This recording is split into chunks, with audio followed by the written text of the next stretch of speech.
প্রত্যেক দিনের মতন আজকে সকালটাও আমার শুরু হয়েছে দুধ গরম করা আর চা করা নিয়ে। তবে হ্যাঁ, আজকে যেহেতু রবিবার ছিল, ভিডিওটা 2-3 দিন আগের, তাই জন্য এত ধীরে সুস্থে আমি ভিডিওটা করতে পেরেছিলাম, কারণ বাড়িতে স্কুলের চাপ ছিল না, অফিসের টেনশন ছিল না, তাই জন্য। তো সকালবেলা উঠে একদম ঘুম থেকে কিন্তু আমি দুধ চাটা খাই না, এখন ওটাকে স্কিপ করি। একদম সকালে ঘুম থেকে উঠে আমি ব্ল্যাক কফি খাই, উইদাউট চিনি অবশ্যই, শুধুমাত্র একটুখানি হানি দিয়ে। তো সেটা আজকে খাওয়া হয়নি। আর এই যে চাটা খাচ্ছি, এটা কিন্তু অনেকটাই বেলা হয়ে গেছে, তখন প্রায় 10টা বাজে, তখন আমি চাটা করছি।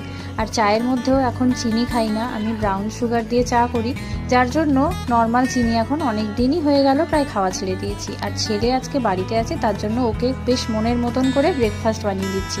কিন্তু আমি জানি যে ও এত কিছু খাবে না, শুধুমাত্র হেলথ ড্রিঙ্কসটা খেয়েছিল আর ভুজিয়া খেয়েছিল, ডিম সেদ্ধ খেয়েছিল, বিস্কিটটাও খায়নি। আর তার সাথে যে রাঙা আলু সেদ্ধ দিয়েছিলাম